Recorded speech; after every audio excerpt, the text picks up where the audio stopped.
인사하겠습니다. 잘 오셨습니다. 성령 충만하시고 승리하십시오. 네. 예레미야 6장은 그 시작하면서부터 전쟁 이야기가 쭉 진행이 됩니다. 이 전쟁의 양상이 어떻게 흘러가냐면 2절에 보면요, 우아하고 아름답고 우아로운 성이 있다고 했는데 그 성 당연히 예루살렘 성입니다. 근데 그 성이 어떻게 될 거냐면 3절에 보니까요, 양들이 다니는 곳이 된다 이거예요. 그러니까 우아한 곳, 그러니까 건물도 잘 세워져 있고 길도 잘 닦여져 있어가지고 사람들이 사는데 불편함이 없는 참 좋은 성읍인데, 이 성읍이 무너져가지고 이 건물들도 다 무너지고 길들도 다 뒤집어져가지고 거기에서 풀이 나고 황폐해진다는 거죠. 황폐해져서 거기에 양들이 돌아다니는 그런 땅이 될 것이다 라고 이렇게 이야기하기도 하고, 전쟁을 하는데 그래도 전쟁을 할 때는 그 기본적인 룰이 있어요. 어떤 룰이냐면 낮에 싸웁니다. 낮에 싸워요. 당연히 보이는 부분도 있고 밤이 되면 안 보이니까 지금같이 조명탄 띄워놓고 싸울 수 있는 게 아니기 때문에 낮에 싸우고요. 그리고 밤에는 어떻게 해야 되겠어요? 쉬어야 돼요. 사람은 이렇게 24시간 전쟁을 할 수 있을 만큼 체력이 안 된단 말입니다. 그렇기 때문에 서로 쌍방간에 합의를 해요. 대낮에는 치고받고 열심히 싸우다가 저녁이 되면 그래서 쉬는 거야 하고 하면서 서로 이렇게 이야기는 하지 않지만 해지면 퇴근들 합니다. 전쟁 중에서도 퇴근해서 자기 진영 가서 쉬다가 그 다음날 아침에 와서 또 싸우고, 이게 일반적인 전쟁의 룰인데 낮에도 치고 밤에도 치는 거예요. 밤낮없이 치는 이유는 뭐냐면은 상대가 안 되기 때문에 그래요. 우리가 아무리 피곤하고 아무리 힘이 빠지고 아무리 잠을 못 자도 저 정도는 이긴다 이거예요. 그러니까 일방적인 학살이 일어나는 그런 전쟁이라는 것이고, 세 번째는 목책을 세우라라고 되어져 있는데, 이 목책을 세우라는 거 이런 겁니다. 성이 있어요. 성이 있는데 일반적으로 옛날 공성전이라 그랬죠. 성을 공격하는 전쟁에서는 군사들이 일제히 달려갑니다. 성 밑으로 달려가가지고 거기에다가 로프 던져가지고 걸거나 또는 사다리 놓고 기어 올라가잖아요. 그렇게 순간적으로 확 올라가야 그 성을 침입할 수 있는데, 이 예루살렘에 일어난 전쟁은 그거 할 필요가 없는 거예요. 힘들잖아요. 그냥 사다리 놓고 올라가다가 위에서 기름 붓고 돌 던지고 머리 깨지고 이렇게 되니까 아예 그렇게 하지 않고 옆에다가 나무로 성을 또 하나 쌓는 거예요. 근데 이거는 웬만해서 이렇게 못해요. 웬만하면 이렇게 못하는 이유는 뭐냐면 이게 나무기 때문이에요. 나무니까 나무로 이렇게 성을 하나씩 계단을 쌓고 있으면 이쪽 성에서 불화살을 쏘는 거예요. 불화살을 쏘가지고 그 나무에 탁 꽂히면 어떻게 되겠어요? 쌍들이 타버린단 말이에요. 또 뿐만 아니라 이게 잘 쌓고 있는데 밤에 몰래 나와가지고 이 나무 묶어놓은 끈 같은 거로 묶었겠죠. 그때 대단한 기구가 있는 게 아니니까 그런 것들을 칼로 이렇게 썰어버리기만 하더라도 그 나무로 쌓은 성들은 무너진다고요. 그러니까 일반적으로 이렇게 목책을 세우면서 공성전을 하는 전쟁은 대개 없어요. 근데 옆에다가 성을 쌓으면서 그렇게 할 수 있는 전쟁을 하려면 성은 크고 강대해서 쉽게 무너뜨릴 수는 없지만 그 성 안의 백성들은요, 꼼짝을 못할 때 그러는 거예요. 밖에 나와서 불화살 하나 쏠 수 없고 밖에 나와서 그 묶어놓은 거 풀을 수도 없는 정말 모질이들, 그런 사람들이 성 안에 있을 때 이렇게 목책을 딱 쌓아가지고 폼 잡고 넘어가는 거예요. 이런 전쟁이 예루살렘에 일어날 거라 이겁니다. 그러니 이런 전쟁은 그냥 적들이 쳐들어온 전쟁이 아닌 거예요. 그냥 적들이 쳐들어와가지고 적과 아군이 들부터 싸우는 전쟁이 아니라 하나님이 이들을 심판하시는 전쟁이라 이거예요. 하나님 심판하지 않으면 이런 일은 있을 수 없는 거예요.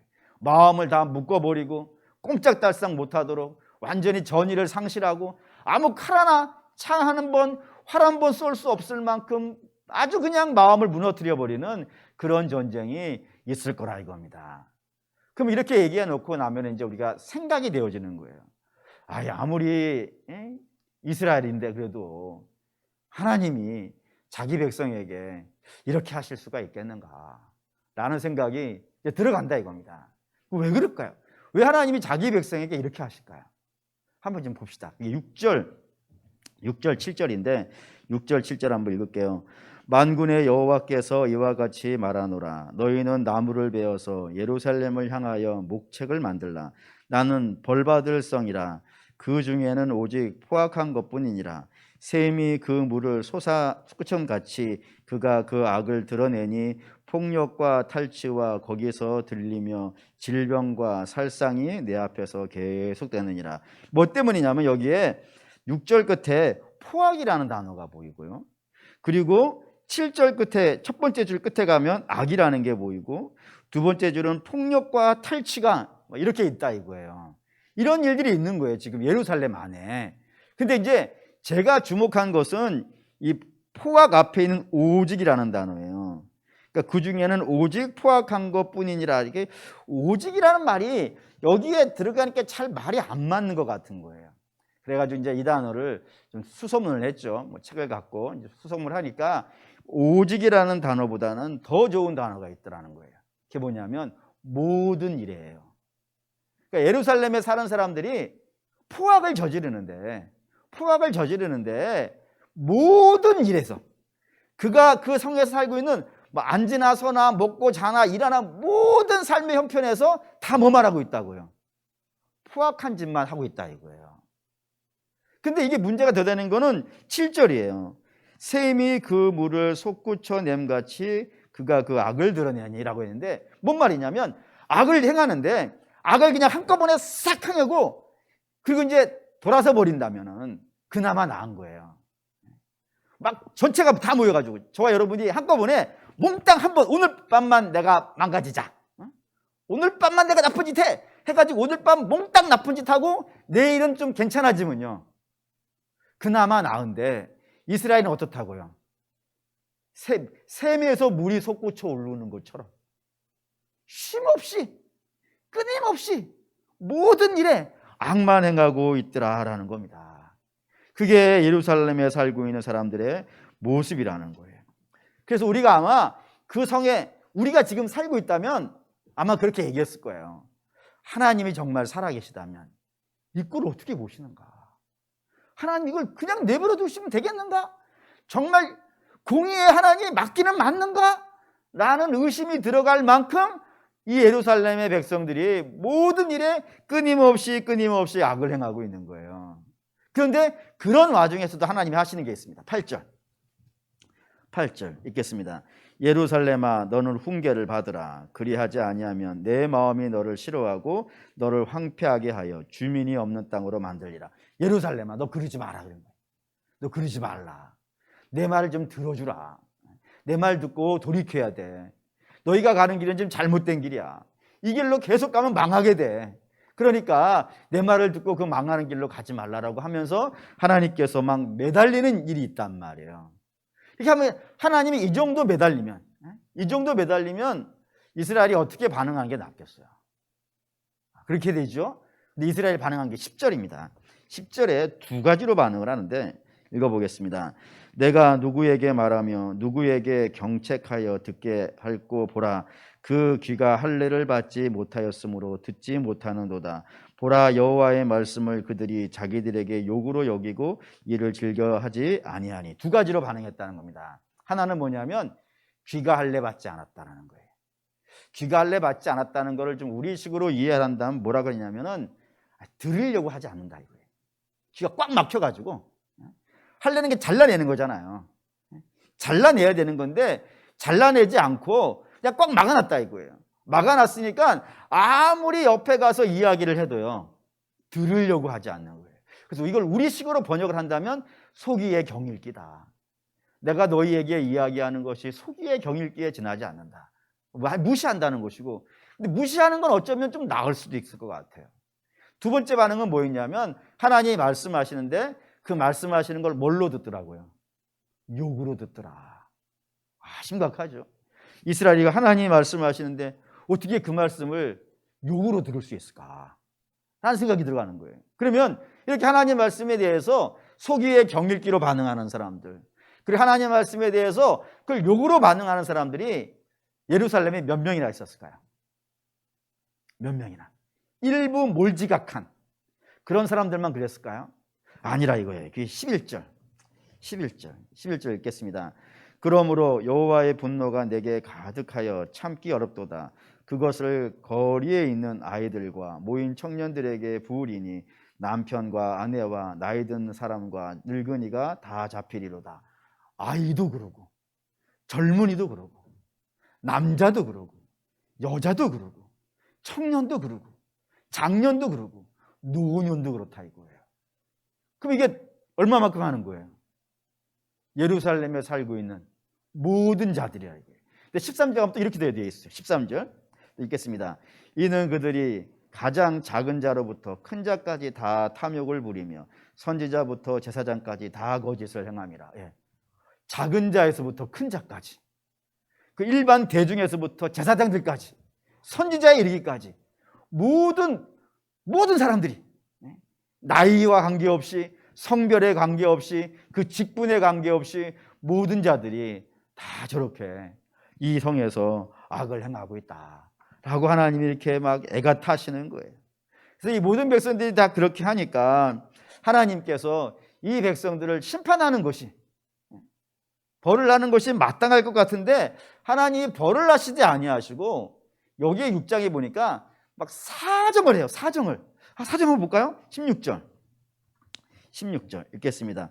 여호와께서 이와 같이 말씀하시되 너희는 길에 서서 보며 옛적 길 곧 선한 길이 어디서인지 알아보고 그리로 가라. 너희 심령이 평강을 얻으리라 하나 그들이 대답이 우리는 그리로 가지 않겠노라 하면, 이게 뭔 말이냐면 하나님께서 이렇게 얘기한 거예요. 야, 너희들이 옛날에는 안 그랬어. 옛날에는 내가 너희에게 이야기하면은 그걸 알아듣고 아멘으로 응답하고 순종하고 따라왔었어. 그 정도로 너희하고 나하고는 굉장히 좋은 사이야. 근데 왜 지금 이러냐? 너희 옛날로 한번 돌아가자. 옛날 우리 좋았잖아. 너무너무 좋았잖아. 이 마치 이런 것 같아요. 두 사람이 남녀가 연애를 하는 거야. 응? 너무너무 사랑해서 막 연애를 하다가 한 사람이 마음이 변했네. 응? 변해가지고 우리 헤어지자 그런 거예요. 그럼 다른 한 사람이 뭐라 그랬어요? 쫓아가가지고 아니 당신 예전에 나하고 너무 좋은 시절 보냈잖냐. 뭐 사진 보여주면서 옛날에 우리가 어디 갔었고 우화 영생교회 갔었고 또 우화 영생교회 식당 갔었고 그리고 성가대실에도 갔었고 우리 같이 예배당에서 같이 춤도 추고 얼마나 좋았냐. 우리 이때로 돌아가자. 우리 정말 살아가던 때로 돌아가자. 이렇게 얘기하고 있는 거란 말이에요. 그러니까 근데 이거 보면 참 마음이 아픈 게 이 통사정을 하고 있는 게 누구예요? 하나님이시잖아요. 그 보면 하나님 뭐가 아쉬워서 그럴까? 하나님 도대체 뭐가 아쉬워가지고 저 이스라엘에게 바짓가랑이 붙잡고 막 애원하는 느낌이란 말이에요. 너희 그러지 마 라고 막 사정을 하는데, 그 이스라엘이라고 하는 민족 자체도 우리가 알다시피 별 볼 일 없는 민족 아니겠어요. 대단히 노예였었고 별 볼 일도 없는, 그냥 민족적으로 봤으면 애굽 백성이 낫지, 구스 백성이 낫고 다른 나라 백성들이 훨씬 나은 거예요. 남의 종살이는 안 했으니까 그들은. 근데 이스라엘은 종이었던 자잖아요. 이방인이었던 자들이고 뭐 어디를 봐도 하나 좀 대단한 것이 하나도 없는 그 백성들을 향해서 이렇게 하나님께서 매달려가지고 애원하시고 막 붙잡고 바리까지 붙잡고 옛날에 좋았던 시절로 돌아가자라고 통사정을 할까? 그렇게 가만히 오늘 앉아가지고 이 말씀을 보고 있는데 마음에 그런 생각이 드는 거예요. 하나님이 이렇게 얘기하시는 것 같아요. 그냥 느낌이, 이스라엘은, 내 백성은 그냥 이 땅에 있는 여러 종류의 피조물 중에 하나가 아니야. 저들은 내 신부야. 저들은 내 자녀고. 그러니 남이 아니, 그냥 일반 피조물이 아니라 내게는 정말 피부치 같은 자들이야. 그 때문에 나는 저들에게 매달려 라는 마음을 주시는 거예요. 아마 저와 여러분도 우리 주님께서 그렇게 보시지 않겠습니까? 그래서 매달리고 있으니까, 그러면 저렇게 좀 바짓가랑이 붙잡고 막 매달리면은 이스라엘이 좀 알아듣고, 알겠습니다. 옛날에 좋았던 때로 한번 돌아가 보죠라고 마음이라도 한번 좀 움직여 볼 만한데, 뭐라 그랬다고요? 나는 옛날로 돌아갈 생각이 없다는 거예요. 돌아가고 싶지 않다고. 이렇게 얘기하기도 하고. 두 번째, 17절도 볼까요? 17절 읽겠습니다. 내가 또 너희 위에 파수꾼을 세웠으니 나팔 소리를 들으라 하나 그들이 대답하기를 우리는 듣지 않겠노라 하였도다. 하나님께서 파수꾼을 세웠대요. 여러분, 파수꾼은 뭐 하는 자냐면은 적이 오나 안 오는 양을 보는 사람이에요. 그래가지고 적이 오면 어떻게 해주는 거예요? 나팔을 불어주는 거예요. 나팔을 왜 불겠어요? 그러니까 파수꾼은 아무 때나 나팔을 불 수 있어요. 뭐 백성들이 자고 있는 새벽에도 불어요. 뭐 저녁 식사하고 있는 중에도 부르고, 세수하고 있을 때도 부르고, 막 사랑하고 있을 때도 부르고, 아무 때나 불러요. 단 조건이 하나가 있어요. 아무 때나 불러도 되지만 반드시 조건 하나를 지켜야 돼요. 그 조건이 뭘까요? 적이 와야 돼. 적이 안 오면 불면 안 돼요. 만약에 적이 오지도 않는데도 불어가지고 백성들을 긴장시키고 전쟁터로 내보내면 어떤 일이 벌어지겠어요? 우리가 잘 알고 있는 이야기 하나 있죠. 늑대와 소년 이야기. 늑대 소년, 늑대 소년 아닌데? 양치기 소년 있죠. 양치기 소년. 양치기 소년이 하루는 이렇게 양을 이렇게 돌보고 있다가 너무 심심해가지고 마을을 향해서 소리를 쳤다잖아요. 늑대다! 늑대가 왔다! 라고 하니까 마을 사람들이 다 삽, 도끼 뭐 이런 거 들고 와가지고 왔더니 야! 늑대가 어디 있어? 라고 얘기했더니 그 소년이 뭐라고 했다고요? 뻥이야! 그랬더니 또 한 번만 더 혼나? 라고 몇 번 하다가 나중에는 진짜 늑대가 왔잖아요. 진짜 늑대가 왔을 때 늑대가 왔다라고 소리쳤더니요. 아무도 안 오잖아요. 아무도 안 와서 양 다 잡혀 죽고 아마 본인도 죽었겠지. 그런 일이 발생될 수 있단 말이에요. 그 때문에 파수꾼은 아무 때나 나팔을 불면 안 돼요. 반드시 정해져 있는 적들이 와서 백성들의 생명을 노략질할 것 같은 그런 상황에만 나팔을 불어야 되는데 하나님께서 그 파수꾼을 세워놓고 나팔을 불라 그랬다 이거예요. 그래서 나팔을 부른 거예요. 지금 예레미야가. 불렀으면 그 이야기를 듣고 대비를 하고 준비하는 게 자기들이 사는 길이에요. 하나님이 이스라엘을 살리시기 위해서 나팔을 불게 하신 거예요. 그랬더니 그 나팔을 백성들은 뭐라 그랬다고요? 안 듣겠다고. 하나님이 나팔을 불어도 나는 우리는 안 듣겠다고 그렇게 거절하는 거예요. 이렇게 놓고 보니까 하나님 바짓가랭이 붙잡고 같이 살자라고 이야기했는데도 거부를 하고 하나님께서 나팔을 불러서 저들을 구원해 주려고 해도 저들이 이걸 거절하니까 마음의 생각에 그러면 이제 저들이 이스라엘이 더 이상 하나님하고 관계를 갖지 않기로 하나님하고 같이 살지 않기로 이혼을 하기로 결심을 했는가 보다 라는 생각이 들어가지 않습니까? 근데 이상한 게 하나가 붙어 있어요. 밑에 20절 읽겠습니다. 시바에서 유황과 먼 곳에서 향품을 내게로 가져오면 어찌 됨이냐. 나는 그들의 번제를 받지 아니하며 그들의 희생물을 달게 받지 아니하.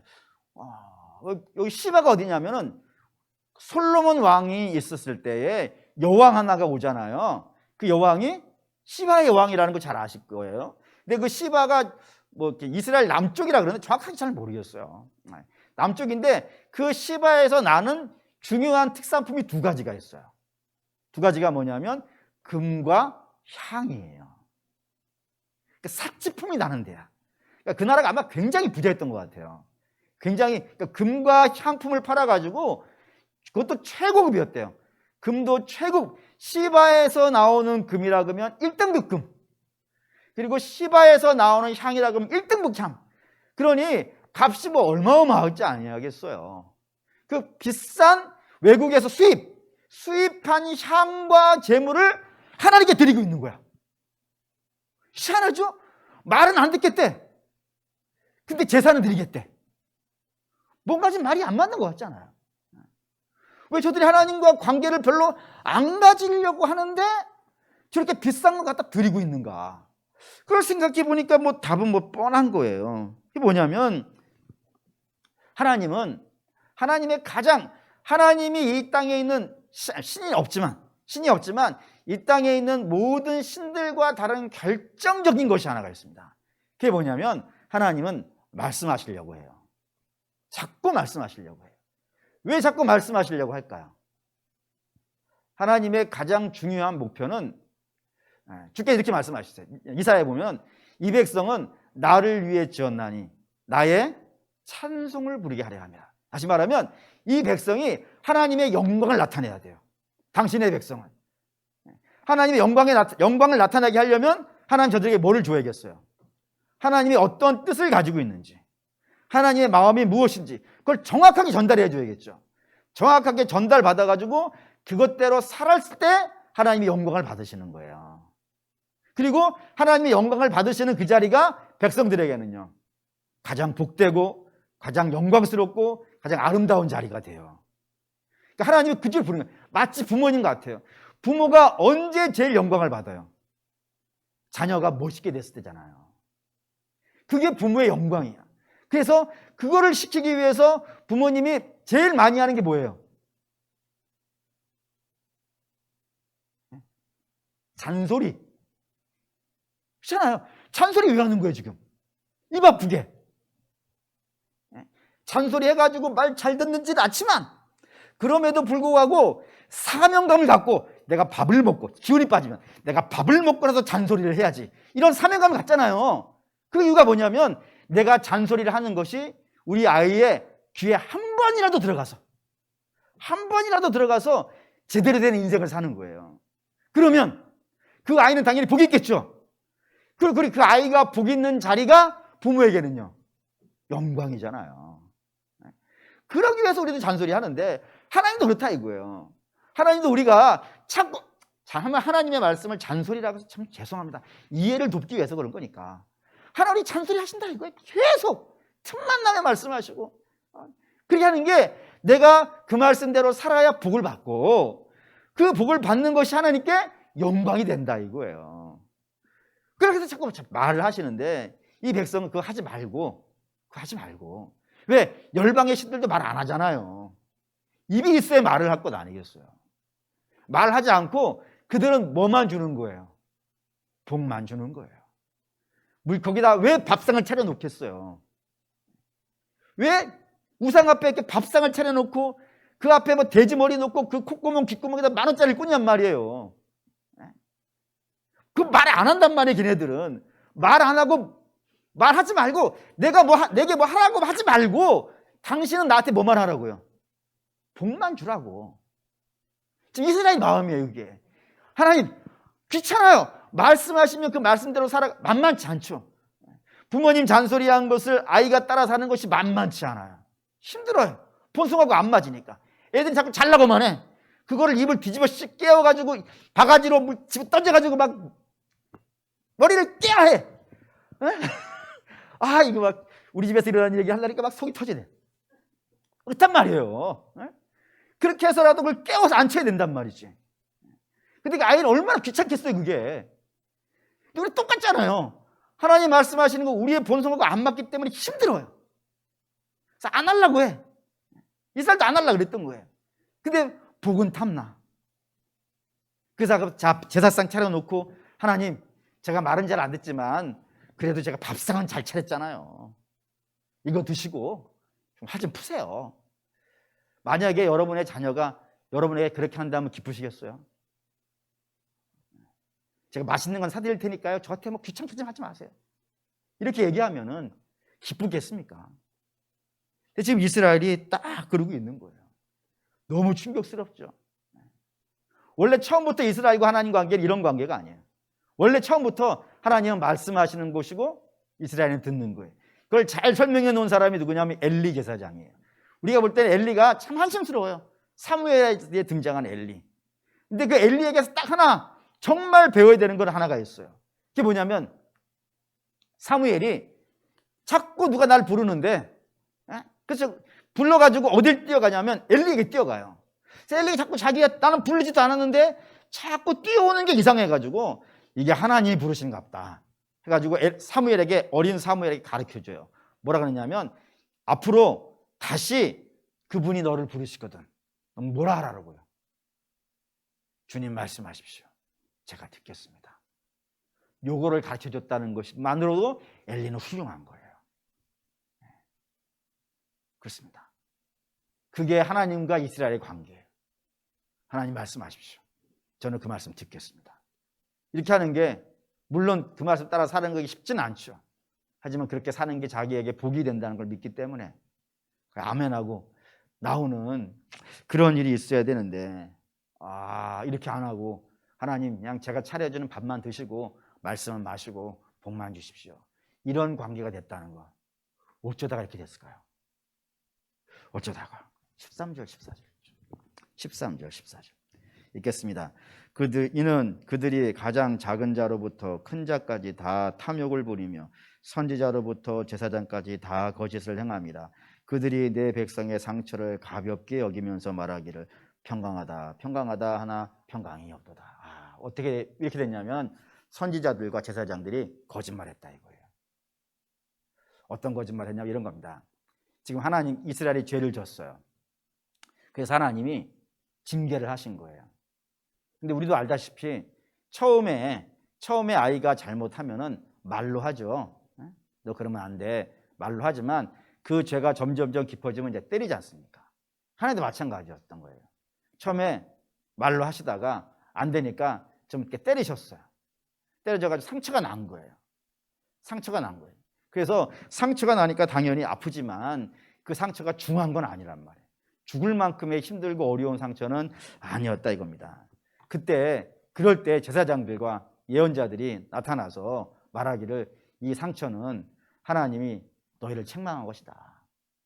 너희가 하나님께 범죄하였고 그 범죄에 대해서 하나님께서 이렇게 꾸짖으셨기 때문에 이런 상처가 났으니까 이 상처 난 거를 보고 이제 너희가 무엇을 했는지, 어떤 잘못을 했는지 그걸 회개하고 돌아와 주 앞에 다시 제대로 한번 예배드리자 라고 이렇게 이야기를 했다 그러면 여기까지 않았다 이거예요. 더 큰 매를 맞진 않았을 거라 이거예요. 근데 이들이 거짓말했다고. 어떻게 거짓말했냐면 맞으니까 아프잖아요. 아플 때 와서 뭐라 그랬냐면 아프다 그러니까 값싼 위로를 한 거지. 괜찮아, 금방 나을 거야. 하나님이 설마 자식을 죽이게 하겠냐. 좀 있다가 가만히 있다 보면은 하나님도 화 풀리실 것이고 그러면 다시 우리를 도와주시지 않겠냐. 그래서 원수들을 다 때려부시고 우리를 구원해 주실 거니까 그때까지 좀 참자. 괜찮아질 거야. 다 좋아질 거야. 평강할 거야. 걱정하지 마 라고 이렇게 이야기했다 이거예요. 분명히 상황은 안 좋은데, 분명히 상황은 안 좋은데도 불구하고 그냥 평안을 외쳐줬다 이거예요. 그걸 듣고 싶어 하니까 이렇게 평안을 외쳐줬더니 결국에 백성들이 자기가 지은 죄가 얼마나 큰지를 모르게 된 것이고, 심지어는 내가 짓는 죄가 죄인지 아닌지도 모르는 상태가 되었다 이거예요. 그걸 보면서 하나님이 가슴 아파하시고 괴로워하시는 장면이라 이겁니다.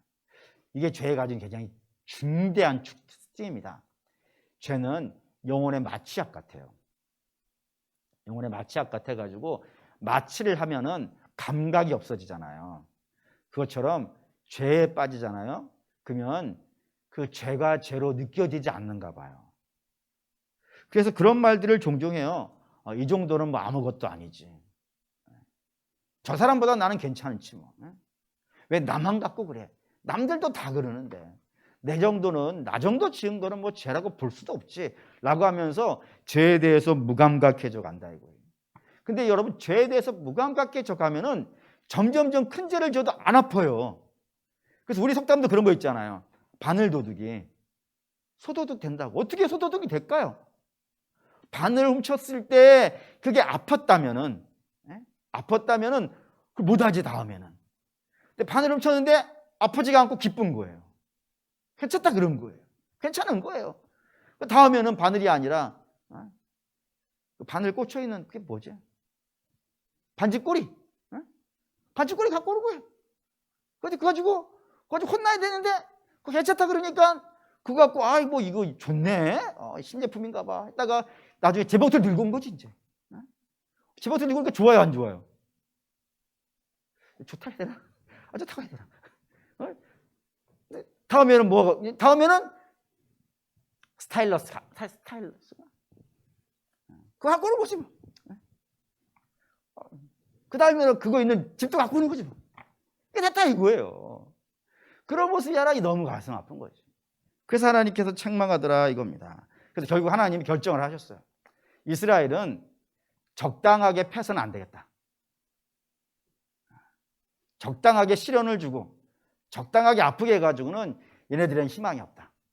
그래서 하나님 결심을 한 게 뭐냐면 이제 죽인다. 세죠. 세게 갔어요. 9절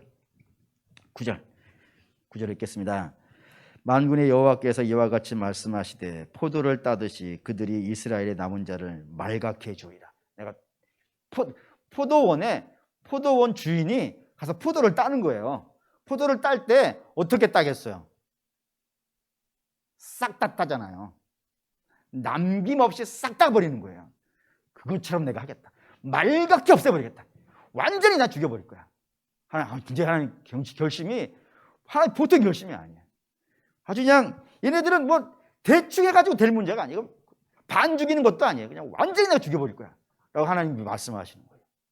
이 정도까지 갈 때까지 제사장과 선지자들이 아무 말도 안 했다는 것, 정말 심각한 거 아니겠습니까? 근데 여기에 이제 우리 하나 좀 들어야 될 게 있어요. 그게 뭐냐면 그 뒷절, 그 뒤에 아까 읽은 거 뒤에 주리아 뒤에 읽죠.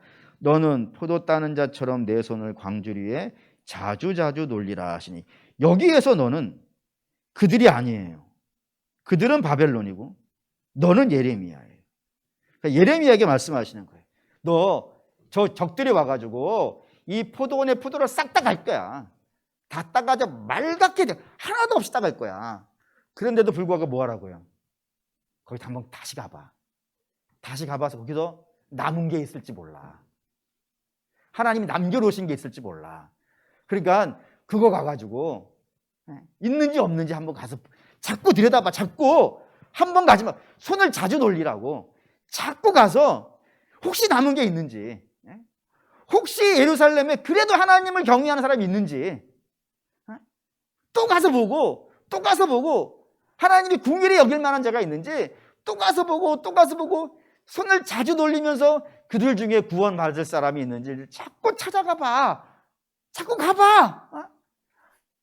그게 하나님 마음이라 이거예요. 자꾸 가봐. 이게 오늘 우리에게 굉장히 중요해요. 이스라엘 하나님이 죽이시기로 했어요. 얼마나 하나님 마음을 아프게 하고 얼마나 큰 죄에 빠졌으면 하나님이, 그 사랑의 하나님이 죽이기로 결심을 하셨겠어요. 그런데도 불구하고 거기에 하나님이 남겨놓은 백성이 있을지도 모르니까 너도 가봐. 자꾸 가봐라고 이렇게 말씀하시고 있는 것이 오늘 우리의 귀에 좀 들렸으면 참 좋겠습니다. 왜냐하면 지금 이 시대가 예루살렘이 망하던 그 시대만큼은 아니잖아요. 그 정도는 아니지 않습니까? 그러면 이 땅에는 여전히 하나님의 궁유를 입을 만한 자들이 있겠죠. 있겠습니다. 예루살렘에도 혹시 남은 자가 있는지 하나님 가보라 그랬는데, 이 땅이 지금 복음에 대해서 자꾸 귀를 막고 전도에 대해서 관심 없어하는 세대들이 점점점 많아지는 것은 사실이지만 아직은 예루살렘 정도는 아니잖아요. 예루살렘 정도면 망했지. 근데 망하지 않은 거 보니까 아직은 괜찮은 때 아니겠습니까? 그럼 이 땅에는 여전히 아직 하나님이 거둬들일 만한 씨앗들이 있겠죠. 목사님, 이 코로나 시국에 어디가 전도가 되겠습니까? 코로나 시국보다는 예루살렘 멸망할 때가 더 심각한 거예요. 그런데도 불구하고 하나님의 손을 자꾸 놀려 자꾸 찾아가 봐서 권면하고 데려오려 하고 그래야 된다라고 예레미야에게 권면하셨다면, 말씀하셨다면 우리 뭐 말해 뭐 하겠습니까? 하나님이 찾으시는 백성들이 있을 거라 믿습니다. 어차피 전도를 하는 것이 내 힘과 능력으로 되는 것이 아니고 옛날에도 하나님의 은혜였고 지금도 하나님의 은혜니까 마찬가지지 않겠어요. 자꾸 손을 부지런히 놀려서 그 멸망하는 땅에서도 하나님이 찾으시는 백성이 남은 자가 있다는데 이 땅은 그런 때는 아니니까 아직도 남은 자들은 많이 있지 않겠습니까? 주의 백성들이 예레미야처럼 관심이 있어서, 영혼에 대해서 관심이 있어서 자꾸 부지런히 손을 놀려가지고 저들을 찾아야 될 때인 줄 믿습니다. 어쨌든 그래서 결론을 내리죠. 하나님 죽이기로 하셨어요. 근데 하나님이 죽이시기로 한 이유는 두 가지가 하나님에게는 있기 때문입니다. 두 가지 뜻이 있어요. 첫째, 죽이시기로 한 이유는 우리는 못해. 우리는 자녀가 너무 말았는다 하더라도 우리 죽일 수가 없어요. 그 이유는요, 우리는 살려낼 수가 없어서 그래요. 하나님은 죽일 수 있다 이거예요. 피도 눈물도 없이 죽여버려요. 그렇게 하실 수 있는 이유는요, 살려내실 수 있는 분이기 때문입니다. 살려내신 예가 많죠. 가장 대표적인 게 부활이잖아요. 우리 주님 부활하신 거. 누가 그런 거 하겠어요? 하나님이시니까 할 수 있는 것이고, 또 구약에는 이렇게 돼 있어요. 마른 뼈의 환상. 에스겔 골짜기에 널브러져 있는 마른 뼈. 그게 죽은 이스라엘이거든요.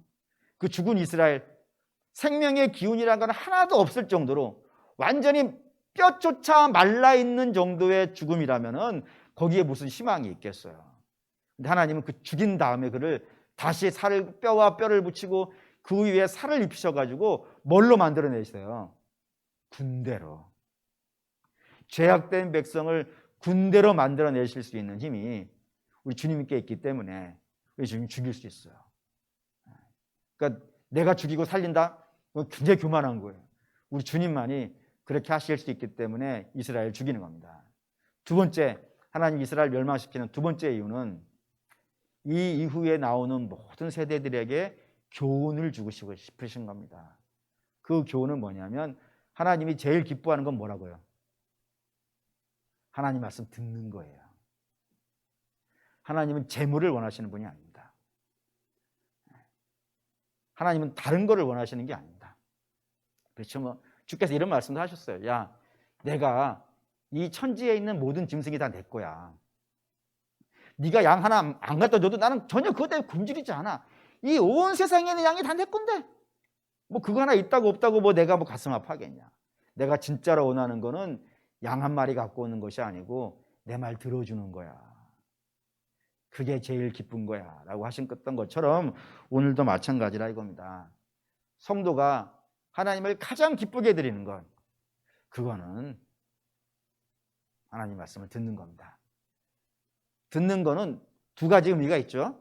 우리도 듣는 거를 두 가지 의미로 써요. 하나는 우리 자녀들 보고 우리 자녀들한테 야, 얘는 참 말을 잘 들어 라는 거 두 가지잖아요. 하나는 듣는 걸 진짜로 잘하는 것이고, 근데 듣는 것만을 잘하는 것을 잘 듣는다고 하지 아니하고 듣고 뭐 하는 거예요? 따라하는 거. 그걸 잘 듣는다고 하지 않습니까? 그렇죠. 하나님도 우리가 주님의 말씀을 잘 듣기를 원하세요. 잘 듣고 그 말씀대로 살아가는 것. 그리고 그렇게 살아서 복을 받는 것.